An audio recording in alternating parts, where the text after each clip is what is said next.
La gracia te libera de la claustrofobia insatisfactoria de tu individualismo para que puedas disfrutar la libertad plena de amar y servir a Dios. El individualismo no es libertad, es esclavitud. Vivir para ti mismo no es libertad, es una prisión. Hacer lo que quieres, cuando quieres y como quieres no es una buena vida. Nunca te lleva a algo bueno. Hacer tus propias reglas y seguir tus propios caminos conduce al desastre. Dios te llama a sí mismo y te manda a seguirlo para que en su gracia puedas ser libre de ti mismo. Cuando Dios te llama a obedecerlo, no te está robando su felicidad, sino que te lleva al único lugar donde puedes ser verdaderamente libre. Para entender esto, necesitas ver la vida desde el punto de vista de la creación y la caída del hombre.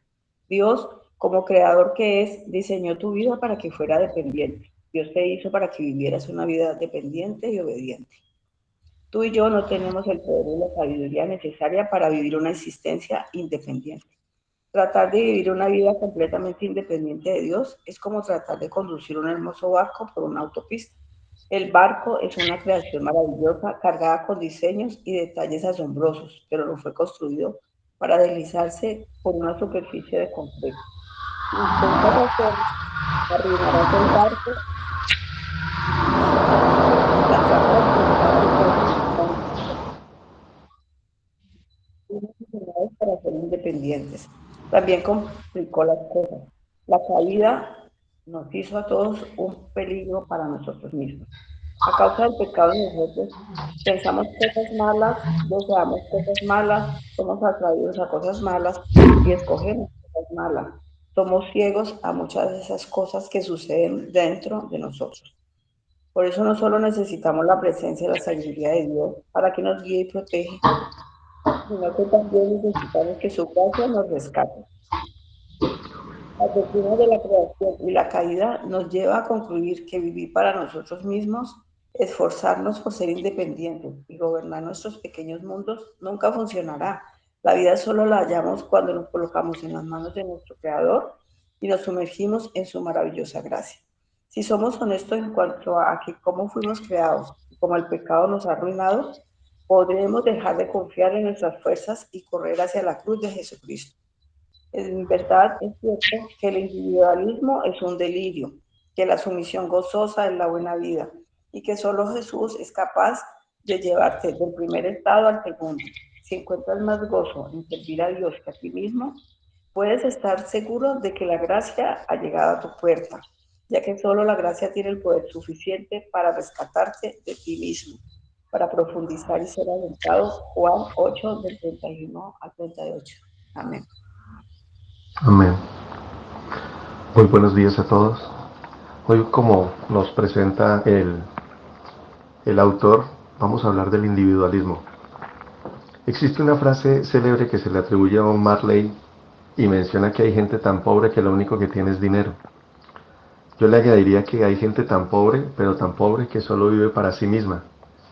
Y somos dependientes de Dios.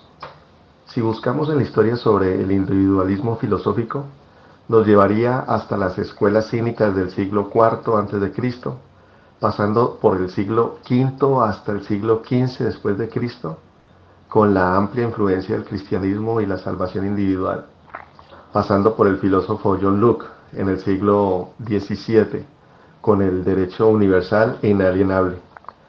Luego pasaríamos por el economista escocés Adam Smith del siglo XVIII, quien decía que el interés propio termina ayudando a la sociedad. Luego en el siglo XIX, con el inglés John Stuart Mill, pero siempre está en el entorno del individuo como mejor juez de sus propios intereses, tanto de la rusa Ayn Rand, que denominaba ya en el siglo XX al hombre como el centro moral del universo y como único propósito moral en la búsqueda de la propia felicidad. En consecuencia, pone al hombre en el centro del análisis, considerando la autonomía, la libertad y los derechos individuales. La historia nos mostraría que la filosofía individualista ha sido una de las más influyentes en todo el mundo moderno, que da pie a las actuales democracias, con el liberalismo, permitiendo el voto individual, entre otros derechos. Pero la antropología bíblica que es la que creemos. Y como diría el anciano John, debemos regresar a los orígenes y ver cómo tenemos en escena a Adán, que ya desprendido de su mujer, la culpaba de su caída y por ende también culpaba a Dios. Cuando poco tiempo antes, no mucho antes, decía con emoción y declaraba, ella es ahora hueso de mis huesos y carne de mi carne. Y no mucho más adelante, no transcurrido mucho tiempo, vemos la queja de Caín, quien descaradamente, ocultando su fechoría, alegando, ¿acaso me has puesto por guarda de mi hermano? En la Biblia Dios habla hoy y lo dice, ¿acaso es mi obligación cuidar de él? Hablando de Abel y del primer homicidio de toda la historia. El individualismo bíblico tiene dos facetas. Primero, una dimensión personal positiva. La propia reforma del siglo XVI, como ya lo habíamos mencionado, reivindicó el acceso directo a Dios, sin la mediación de instituciones humanas o sacerdotales. Cada individuo debe responder por su propia fe y arrepentimiento. El principio de sola escritura significaba que la autoridad máxima se dirige a la conciencia de la persona basado en los preceptos y decretos bíblicos para una vida piadosa y sujeta al control de Cristo, incluyendo nuestros propios pensamientos. Un ejemplo digno que tengo al respecto es la recomendación que te dan en un vuelo donde el auxiliar de vuelo se para en la mitad del corredor y te pide en un momento de alto riesgo, si cae la mascarilla del compartimiento que está sobre tu cabeza, primero ponte la máscara tú, para luego ayudar a otros. Así nosotros debemos prepararnos para defender el Evangelio, lo que denominamos apologética. Pero toda esa sabiduría no nos debe llevar a creernos superiores a los demás, sino con humildad y sencillez dice, por la gracia que me ha sido dada en Romanos 12:3, les digo a todos ustedes, nadie tenga un concepto de sí mismo más alto del que debe tener, sino más bien piense de sí mismo con moderación, según la medida de fe que Dios les ha dado. Y la oración es una muestra de ese privilegio. Es un privilegio concedido por Dios y aunque en muchas veces es comunitaria, Jesús nos pidió que cerrando nuestra puerta, nuestro aposento, oráramos a Él en lo secreto y esto es individualmente. Nos debería molestar a todos nosotros cuando en videos de YouTube titulan Pastor humilló a mujer woke o dejó por el piso a joven Terian. Dios no nos ha llamado a rebajar a nadie. Miremos a Cristo, miremos la cruz. Buen ejemplo nos dio. Sufrió la cruz menospreciando el oprobio. Fue Él quien se rebajó hasta lo sumo. Y como les decía, hay un segundo que es más bien peligrosa. La primera fue positiva, esta segunda es negativa, y es el peligro del aislamiento. Teólogos y pastores reformados advierten que reducir el cristianismo a una experiencia puramente privada o de, entre comillas, consumidor, contradice la naturaleza de la iglesia. La salvación es individual en cuanto a la decisión y nuestra responsabilidad que va acompañada de la soberanía divina. Y una cosa no anula a la otra, sino que coexisten juntas, pero es profundamente comunitaria en su propósito y desarrollo. Y esta segunda, que mencionaba, la negativa, la del aislamiento, es peligrosa, es egoísta, creyendo que el hombre, se unió alguien, el hombre que tiene todo lo que le ofrece este mundo, es el fin último de este mundo, es hedonista por excelencia y rechaza el bien común, en realidad queda esclavizado, al mismo tiempo que lo consume, lo distrae, lo encadena. Luchas y luchas por algo y cuando lo obtienes pierde todo su valor. Muchos hemos podido tener cerca a personas que solo hablan de cosas. Y tengo esto por acá y aquello por allá y mañana aumentaré mis graneros, etc. Cuando la vida del hombre, nos dice la Biblia, no consiste en la cantidad de bienes que poseemos. Estamos llamados a vidas comunitarias, pero Dios no deja a un lado la responsabilidad humana, que se sujeta a sus códigos normativos, sus decretos, sus mandamientos y sus leyes. Dice también, pues al que mucho se le da, también se le demandará. La Biblia equilibra, como lo mencionaba, las dos facetas. El individuo crece y todas las cosas le ayudan a bien, para sí mismo beneficiar a sus congéneres. Dios a esto le ha puesto un bello nombre en cinta dorada. Y aunque no es perfecta, no para de embellecerla. La está embelleciendo porque la ama. Le ha dado el Consolador para que la guíe, fortalezca y la instruya. Se llama la Iglesia, el lugar donde podemos crecer juntos, ayudarnos y cuidarnos. Pero Dios en su sabiduría nos ha pedido que debemos impactar a los que no han creído aún y nuestra fe tiene valor. Por ejemplo, la esposa que se casa con un inconverso, de él pide en 1 Corintios 7, y si una mujer tiene marido que no sea creyente y él consiente en vivir con ella, no la abandone, porque el marido incrédulo es santificado en la mujer y la mujer incrédula en el marido, pues de otra manera vuestros hijos serían inmundos mientras que ahora son santos. Pero si el incrédulo se separa, sepárese, pues no está el hermano o hermana sujeto a servidumbre en semejante caso, sino que a paz nos llama a Dios. Porque, ¿qué sabes tú, oh mujer, si quizás harás salvo a tu marido? ¿O qué sabes tú, oh marido, si quizás harás salvo a tu mujer? Y no muy lejos de allí, un capítulo anterior en el mismo 1 Corintios 6, debemos, y nos pide la Biblia, ser buen testimonio, y esto relacionado con los pleitos entre creyentes.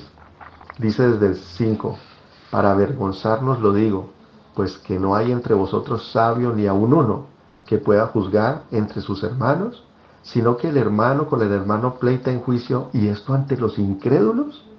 Así que, por cierto, es ya una falta en vosotros que tengáis pleitos entre vosotros mismos, porque ¿por qué no sufrís más bien el agravio? Dice, ¿por qué no sufrís más bien el ser defraudados? El individualismo negativo tiene, y valga la redundancia, muchas aristas negativas, y es tan cruel que, por ejemplo, en Japón se evidencia un respeto sagrado por lo individual. Se respeta el espacio de la otra persona, y por eso existe el falso mito que allí no se ayudan en medio de accidentes, pero en realidad sí lo hacen, solo que con el previo consentimiento de la persona afectada. Pero ha llegado a tal grado de enajenamiento que algunos jóvenes dependientes de padres viven el reconocido como hikikomori, que se traduce como literalmente apartarse o estar recluido.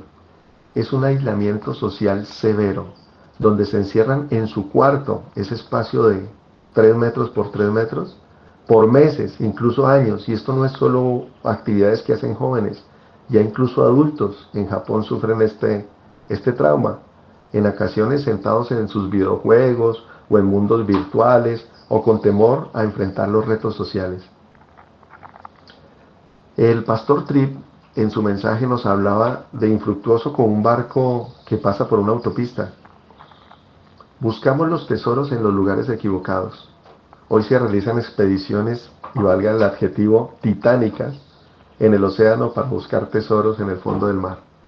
Incluso sabemos que nuestro país entró en un litigio internacional por el galeón San José, una demanda que supera los 10.000 millones.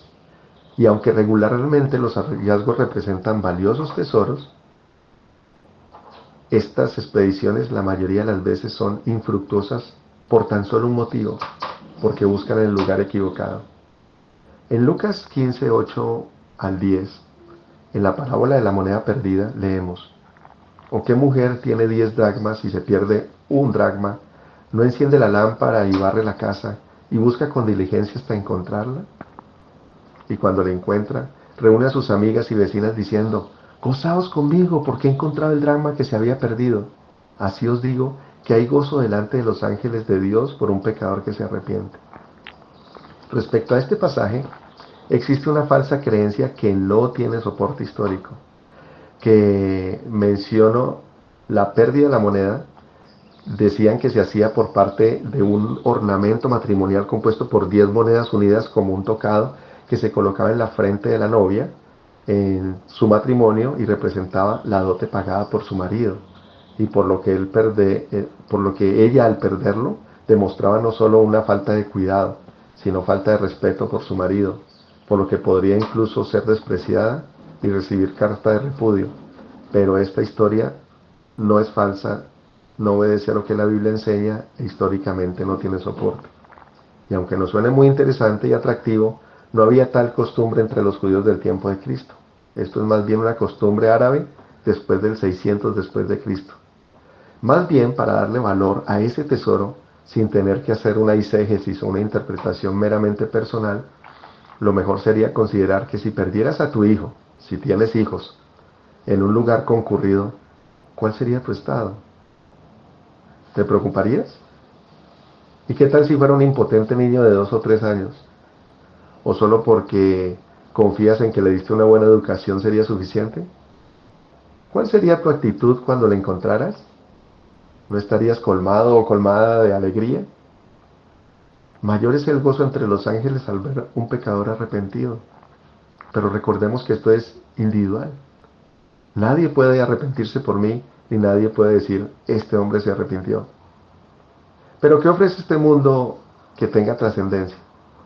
Sabemos que esto es una pregunta retórica.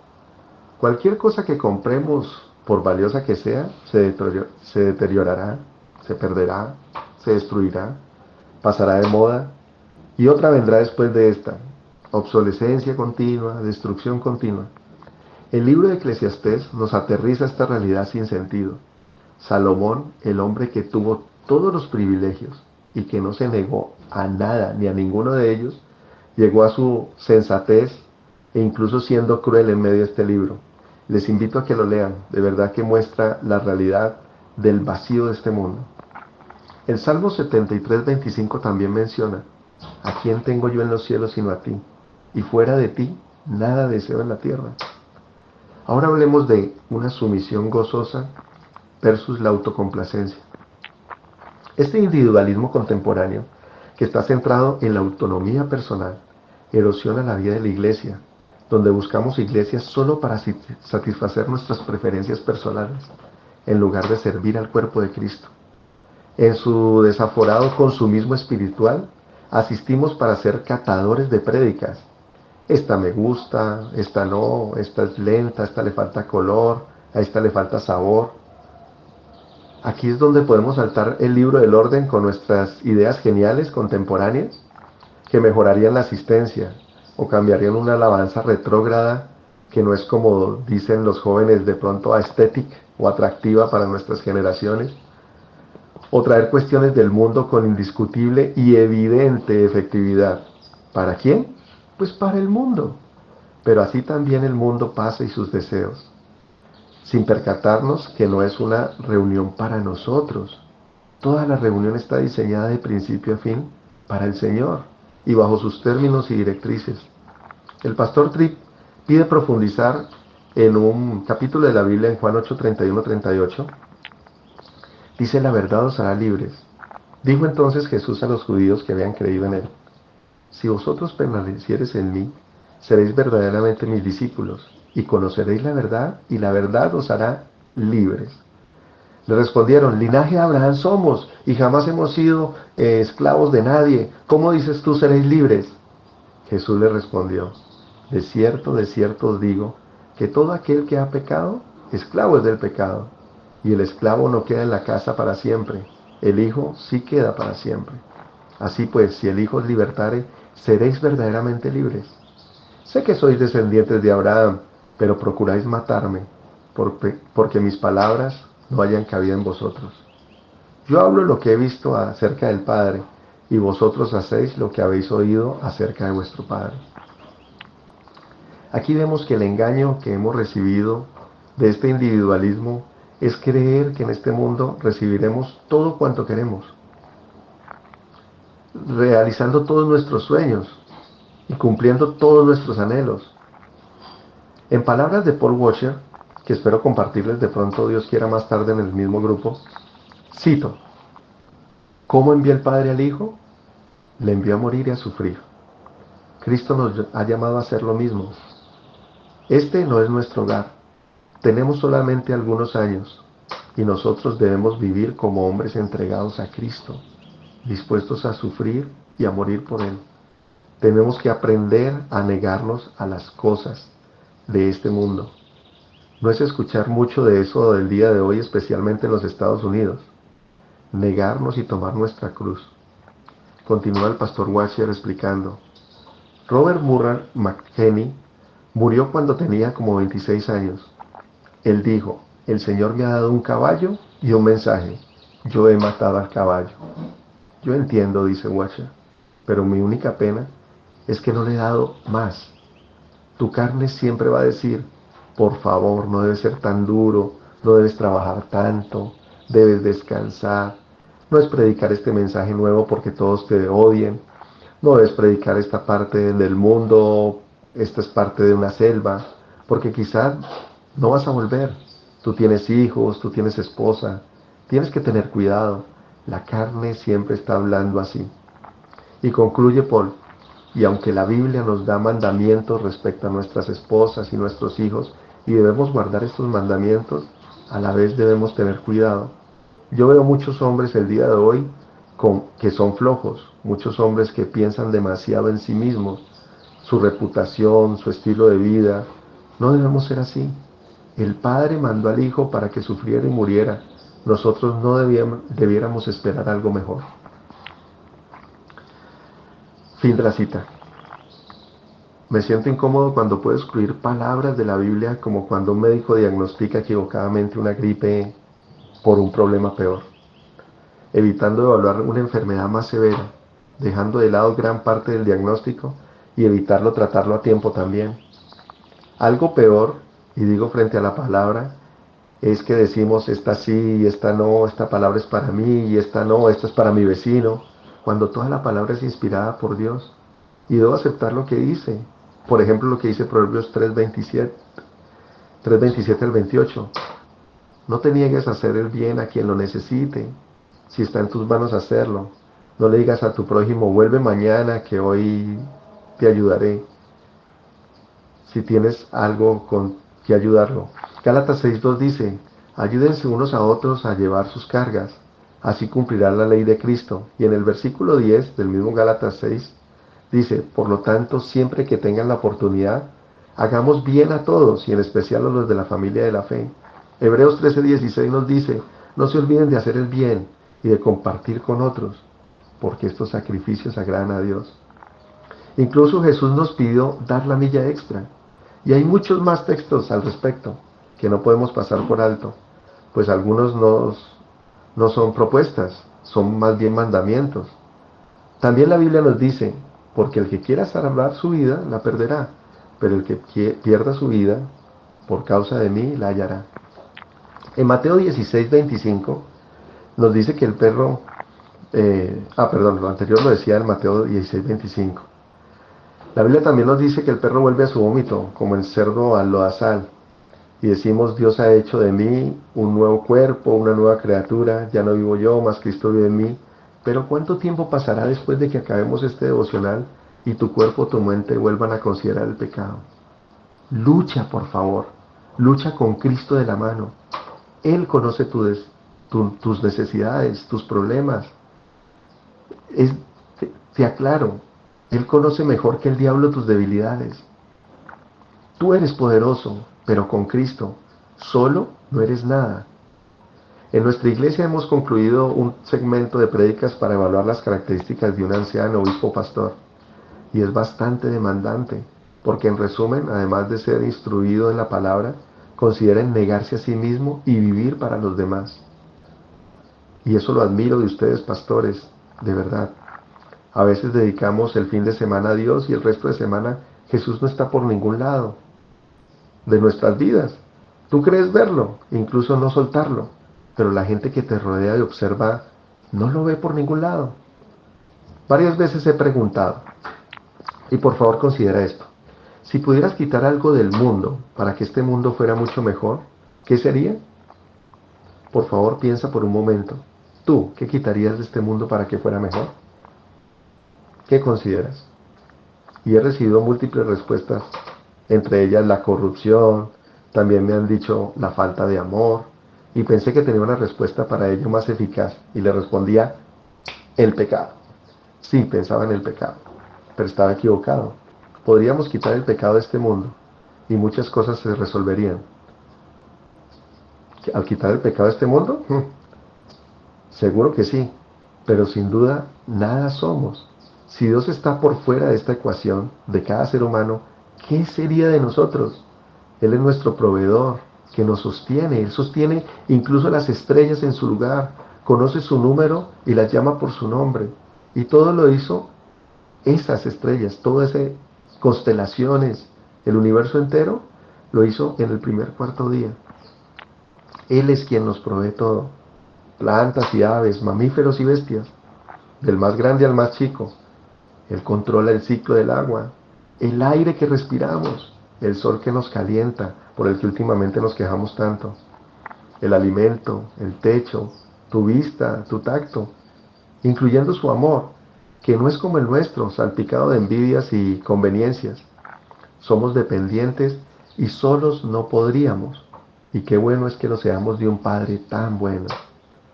Si somos sal de la tierra y también luz del mundo, ¿cómo influimos en medio de nuestro entorno y ante aquellos que desconocen las buenas nuevas del Evangelio? ¿O seguimos envidiando lo que tiene mi vecino? Y quisiera aprovechar palabras del pastor Miguel Núñez que habla sobre ese pecado y cito: el pecado nos hace creernos que somos mejores que otros. Y como nos creemos mejores que otros, criticamos a otros, condenamos a otros.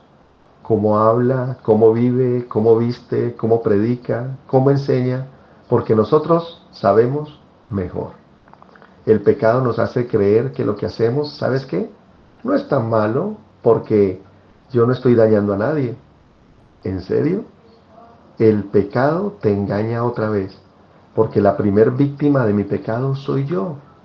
Daño mi relación con Dios, daño mi sensibilidad hacia pecados mayores, me distancio de Dios, perdí bendiciones de parte de Dios. Yo me destruyo a mí mismo. En algún momento todos hemos hecho cosas así, porque el pecado nos sigue engañando, a pesar de que ya seamos libres del pecado. El pecado es un engañador. Si fuera una persona, tendría un PhD en engaño. Y así es como el pecado actúa.